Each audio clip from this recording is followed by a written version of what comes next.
Assalamualaikum and hello to my dearest classmate and our lecturer, Sir Azmi. So as you may know, today my group are going to present about the workplace ethics and professional ethics. So for those who didn't know me, let me introduce myself first. My name is Sabiatul Adawah binti Adnan from courses AD 249. So I will start my presentation with explanation about the workplace and professional ethics. So, the first one, what is ethics? Ethics is defined as a moral philosophy or code of morals practiced by a person or group of people. Also, it is a set of rules that describe acceptable conduct in the society. Ethics is concerned with rights, responsibilities, use of language, what is meant to live an ethical life, and how people make moral decisions. We may think of moralizing as an intellectual exercise, but more frequently it's an attempt to make sense of our gut instincts and reactions. Okay, now let's look what is workplace ethics. Workplace ethics are the set of values, moral principles, and standards that need to be followed by both employees and employers at the workplace. A part of that, it is set of rules and regulations that need to be followed by all the staff of the workplace. These ethics are implemented by employers to foster both employee-employee relationship and employee-customer relationships. An organization may decide to push these ethics into writing or not. However, it means to be followed.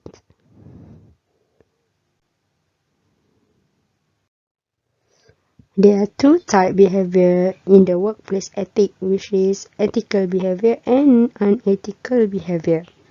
Ethical behavior is simply put is doing the right things. Ethical behaviors ensures maximum productivity output at work and could be pivotal for career growth. However, unethical behavior includes any deeds that violate the law such as theft or violence.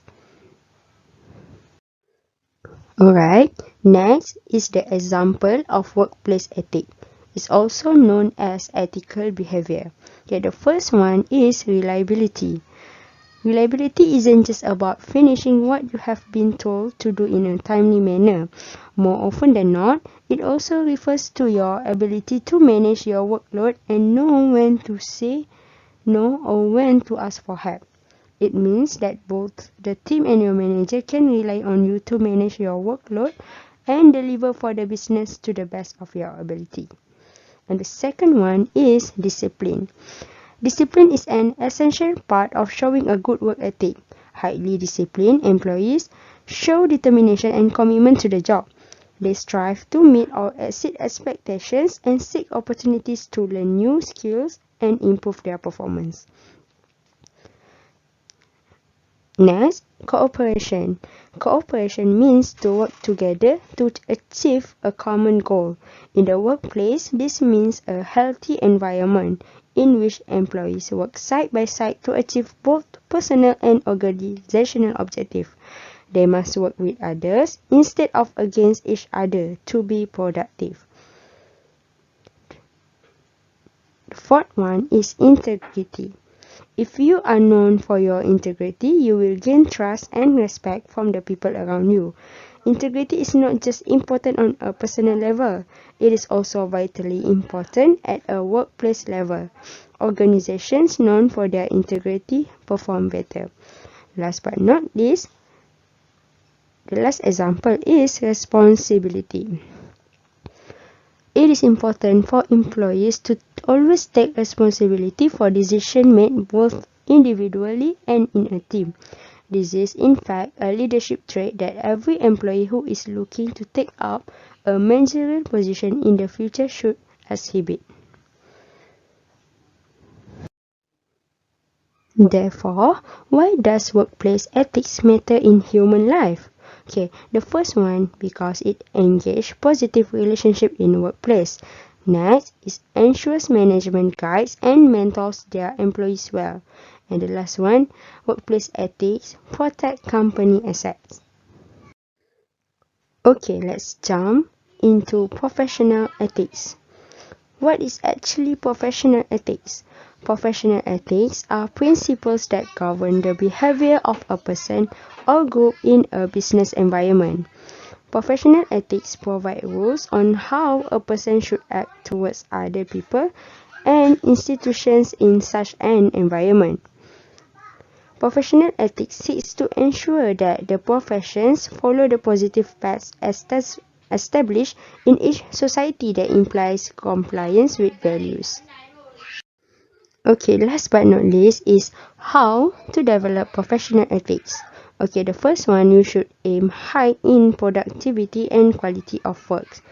Second, you need to develop professionalism. There are professional standards that everything an employee does in the workplace. The use of informal words in a formal workplace is highly unprofessional. This standard should be held high and applied to every part of an employee's activity in the workplace. This should include the way they speak, kind of work they deliver, and their relationship with co-workers and customers. Next, you should be cooperative and you should be reliable. Hello, I'm Susanna. Now it's my turn to explain about professional accountability and integrity. First, let me see about professional accountability. What is accountability? Accountability means an obligation or willingness to accept responsibility or to account for one's actions. And according to McFarlane, accountability is the obligation of an individual to report formally to his superior about the work he has done to discharge the responsibility. In simple terms, accountability is answerability for one's action or behavior. Accountability and responsibility. It is the same things? Roughly, it's quite same, but it is actually a different things. Accountability means an answerable to the superior for work performance, while responsibility is an obligation to perform the assigned duty or order. Accountability is related to delegation of authority, and responsibility is related to relation between senior and superior. For delegation aspect, accountability cannot be delegated to some other person, and it is vice versa for responsibility. When work processes break down, there will be a negative impact in every aspect in the organization. A lack of accountability can cause a myriad of workplace problems. There were 6 signs of poor accountability. There are low morale, unclear priorities, ineffective executions, low level of trust, declining management, and the last one, high turnover. Then, how to promote accountability in workplace? First, define goal. Provide a clear understanding of what is expected from an employee. Second, highlight employees' progress. This can ensure that they are accountable for the outcome of their work. Third is create trust and supportive environment. Trust and support each other when have a conflict. Then solve the conflict together. Number 4. Fulfill commitment. Set an example to the employees by showing them the responsibility. Number 5 is make a good conversation. Make one-to-one conversation to get a better understanding of employees' problem. And last one is follow up timely.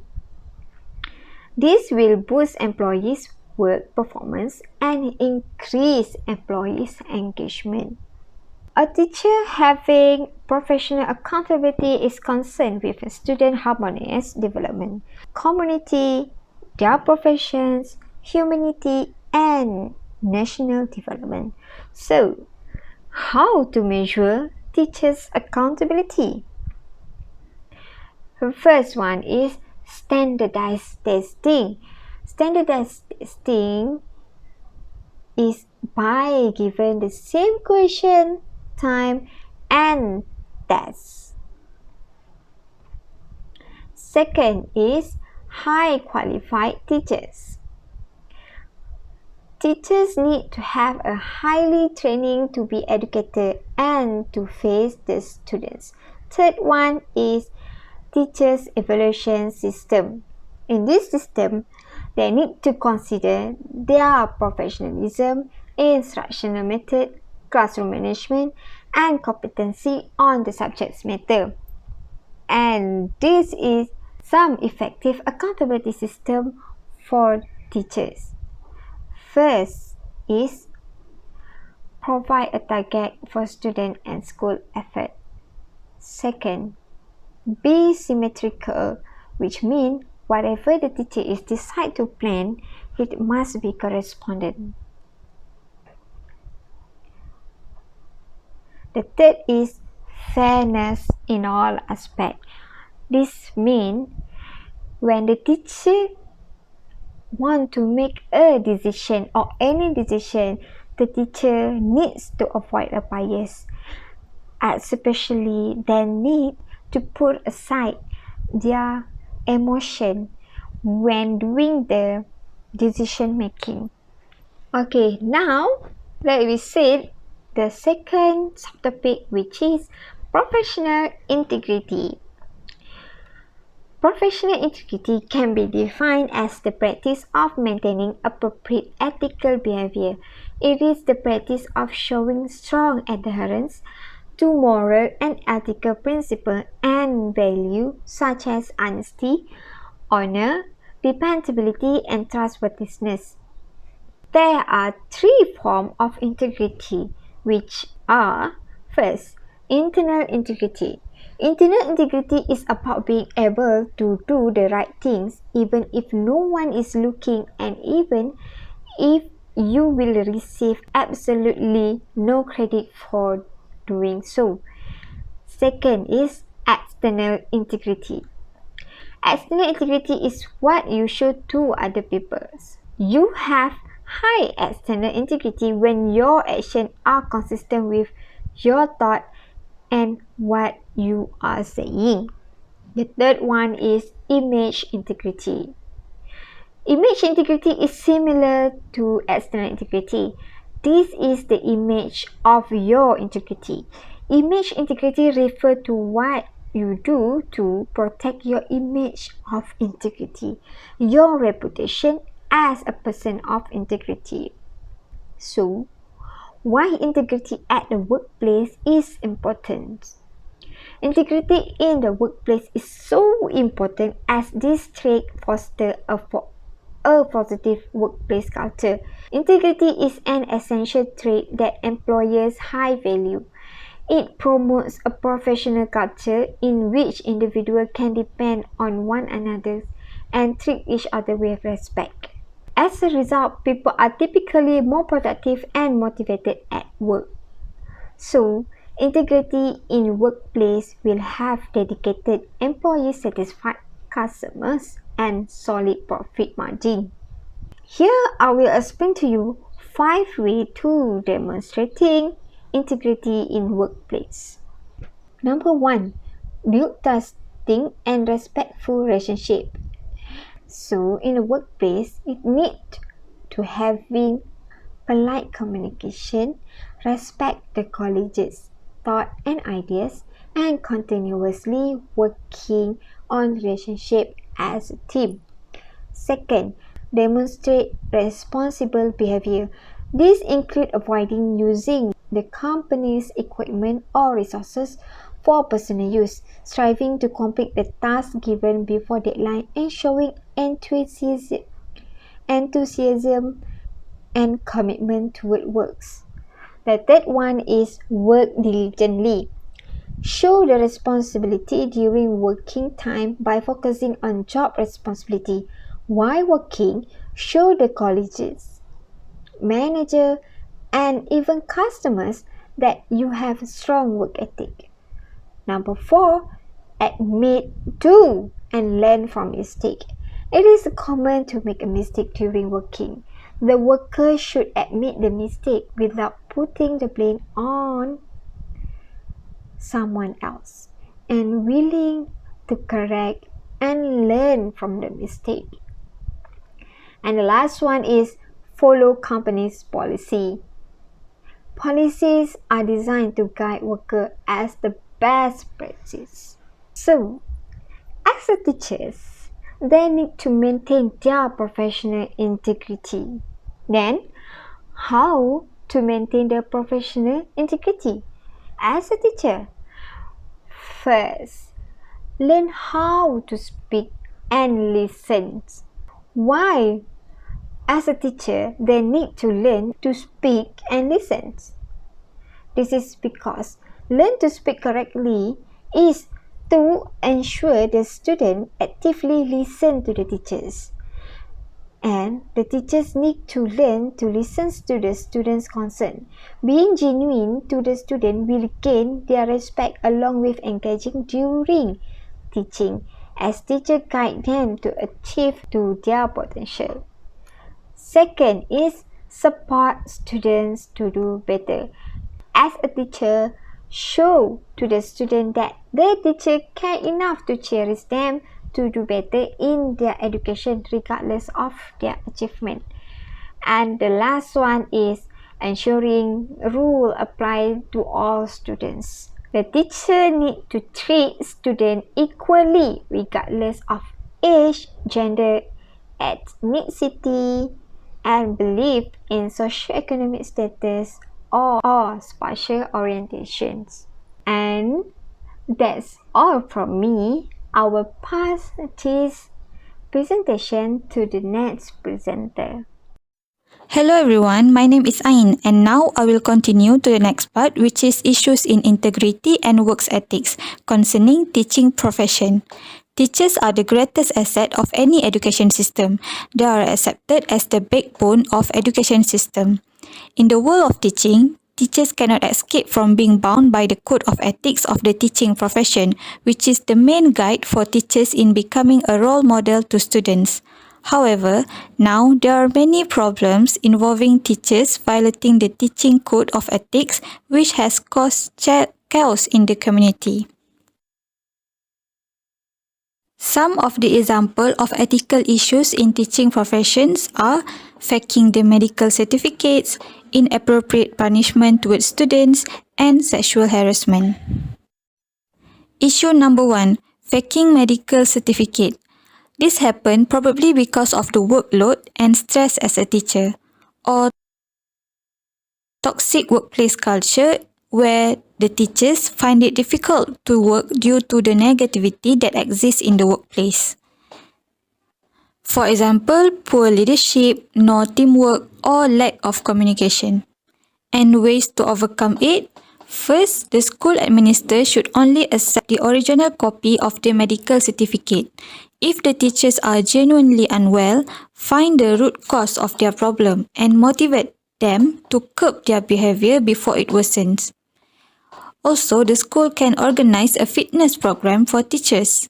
Second, promote healthy work-life balance of teachers and prevent toxic workplace culture by accept responsibilities, avoid favoritism, encourage the team sharing, and give credit as an appreciation toward their work.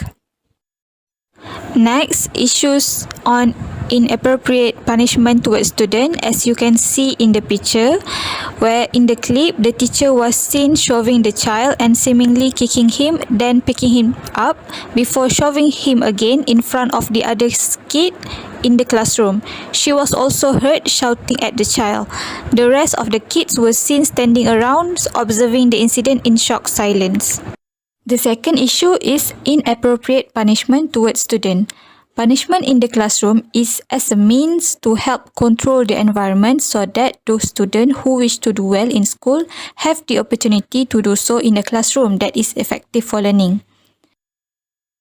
There are some guides to responding to student misbehavior. First, be professional. Teachers need to be sensitive and responsible for their action. Be the role model of the behavior that the teachers want. Second, creating effective consequence within the social contract. Developing logical and related consequence is crucial to the successfully achieving a social contract that feels democratic and is built on promoting responsibilities. Without logical and related consequence, students can experience teachers' intervention as very external and arbitrary. If students view consequences as arbitrary and subjective, the contract will have little meaning and will likely feel imposed and artificial. For the next, issues on sexual harassment in Malaysia.